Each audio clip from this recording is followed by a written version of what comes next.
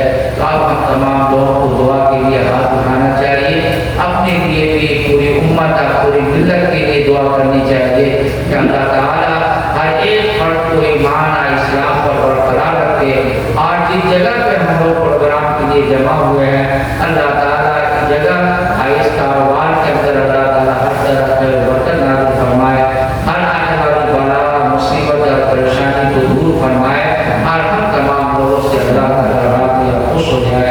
آمین یا رب العالمین۔ ربنا تقبل منا انک انت السمیع العلیم۔ درود شریف پڑھ لیجیے۔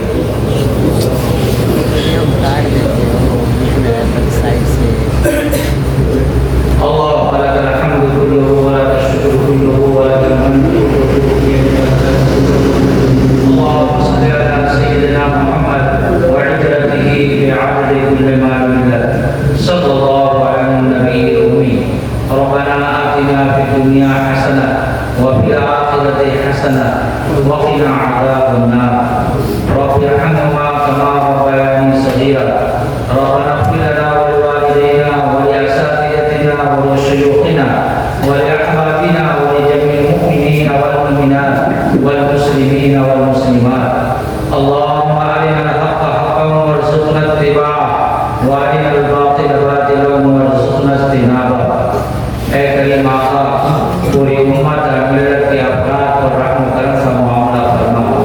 اے اللہ پوری امت آپ کے رحم کی پیاسی ہے، اے اللہ اپنے رحم و کرم سے ہم تمام لوگوں کو نواز دیجیے۔ اے اللہ آپ ہی کے دربار میں اگر ہاتھ پھیلائے ہوئے ہیں، اے اللہ ہم تمام لوگوں کے ہاتھ اٹھانے کو قبول و منظور فرما دیجیے۔ اے اللہ ہم میں سے جو بیمار ہیں انہیں صحت و شفا عطا فرما دیجیے، جو پریشان حال ہیں ان کی پریشانی کو دور فرما دیجیے۔ اے اللہ جو قرض میں دبے ہوئے ہیں، قرض کی وجہ سے پریشان ہے، اے اللہ قرض کی ادائیگی کی سبیل عطا فرما دیجیے۔ جو کاروبار کے اعتبار سے پریشان ہیں ان کی پریشانی کو دور فرما دیجیے۔ اے اللہ حلال روزی کے دروازے کو ہر ایک کے لیے کھول دیجیے۔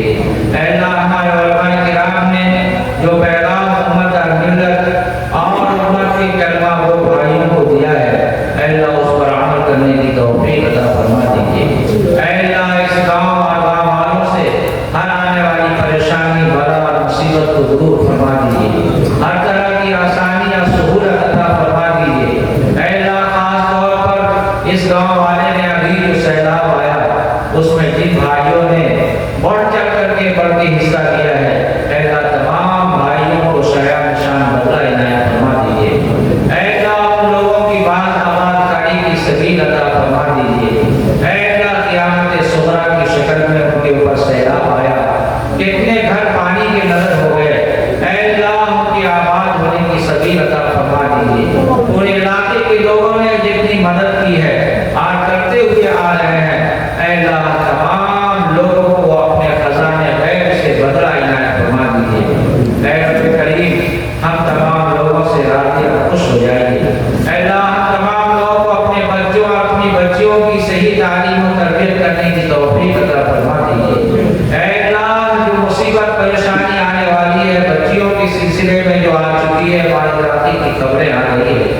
اللہ ہم تمام لوگوں سے وہ وقت آنے سے پہلے اپنے اپنے گاؤں اپنے اپنے محلے کے لیے تدابیر کرنے کی توفیق عطا فرما دیجیے۔ اے اللہ کریم آقا ہم تمام لوگوں سے اپنی مرضیات پر چلنے کی توفیق عطا فرما دیجیے۔ اے رب کریم مساجد کو آباد کرنے کی توفیق عطا فرما دیجیے۔ اے اللہ ہم تمام لوگوں کی ضرورتوں کو غیر سے پوری فرما دیجیے۔ ہمارے جو مرحومین مرحومات دنیا سے جا چکے ہیں اے اللہ سب کی بار بار مغفرت فرما دیجیے، ان کی طرف کے درجات عطا فرما دیجیے۔ اے اللہ خاص طور پر اس جگہ والوں کو قبول و منظور فرما دیجیے۔ آپ کی رضا کے خاطر انہوں نے یہ پروگرام منعقد کرایا ہے، آپ کی اور آپ کے رسول کی بات انہوں نے سنی ہے سنائی ہے۔ اے اللہ اس کا بھی بدلہ عطا فرما دیجیے، ان کے بھی کاروبار میں ہر طرح سے ترقیات سے نواز دیجیے، ہر طرح کے خسارے اور نقصان سے حفاظت فرما دیجیے اور دنیا اور آخرت کی ترقیات سے نواز دیجیے۔ اے اللہ جو طلبا جو اسٹوڈنٹ پڑھنے کے لائق میں لگے ہوئے ہیں اے اللہ انہیں دینی اور اخروی علم عطا فرما دیجیے اور انہیں دنیا اور آخرت میں سربلندی اور کامیابی اور کامیابی نصیب فرما دیجیے۔ اے اللہ ہمارے اکابر ہمارے بزرگ جو اوقاف کے سلسلے میں اور دوسرے سلسلے میں جو کام کر رہے ہیں اے اللہ انہیں کامیابی عطا فرما دیجیے۔ اے اللہ ہمارے اکابر ہماری تنظیم کے ذمہ داران سب کی عمر میں صحت میں برکت عطا فرما دیجیے اور ہم تمام لوگوں کی کوششوں کو ان اوقات کے سلسلے میں کامیاب فرما دیجیے۔ اے اللہ ان لوگوں کو ذہن میں صحیح بات ڈال دیجیے۔ اے اللہ جو محنتیں کوششیں کاوشیں ہو رہی ہے اے اللہ تمام محنتوں کو کاوشوں کو قبول و منظور فرما دیجیے۔ ہمارے مساجد مدارس خانقاہیں قبرستان اے اللہ سب کی حفاظت فرما دیجیے۔ اے اللہ ایک ایک ایمان والے کی حفاظت فرما دیجیے، ایک ایک ایمان والے کی حفاظت و نصرت عطا فرما دیجیے۔ اے اللہ بالخصوص یہ بیت المقدس مسجد اقصی کی حفاظت کے لیے جو ہماری جانیں ہمارے ایمان والے بھائی اور بہنیں دے رہے ہیں اے اللہ ان کے خون کو قبول منظور فرماتے ہوئے مسجد اقصی کو اے اللہ ہر اعتبار سے ان کی حفاظت عطا فرما دیجیے، ان تمام بھائیوں کو حفاظت و نصرت عطا فرما دیجیے۔ اے اللہ غیبی امداد عطا فرما دیجیے۔ اے اللہ آپ نے جو 313 کو پوری دنیا پر بھاری بنا دیا اے اللہ ان لوگوں کی محنتوں کو کاوشوں کو بھی قبول فرماتے ہوئے ان لوگوں کو بھی پوری دنیا کے اوپر بھاری کر دیجیے اور ان کو کامیاب فرما دیجیے۔ اے اللہ ان کی تمام پریشانیوں کو دور فرما دیجیے، ہم تمام لوگوں کو اپنی مرضیات پر چلنے کی توفیق عطا فرما دیجیے، اپنے اپنے اولاد اپنے اپنے گھروں کی فکر کرنے کی توفیق عطا فرما دیجیے۔ ربنا تقبل منا انك انت السميع العليم وتب علينا انك انت التواب الرحيم۔ سبحان ربك رب العزة عما يصفون وسلام على المرسلين والحمد لله رب العالمين برحمتك يا ارحم الراحمين۔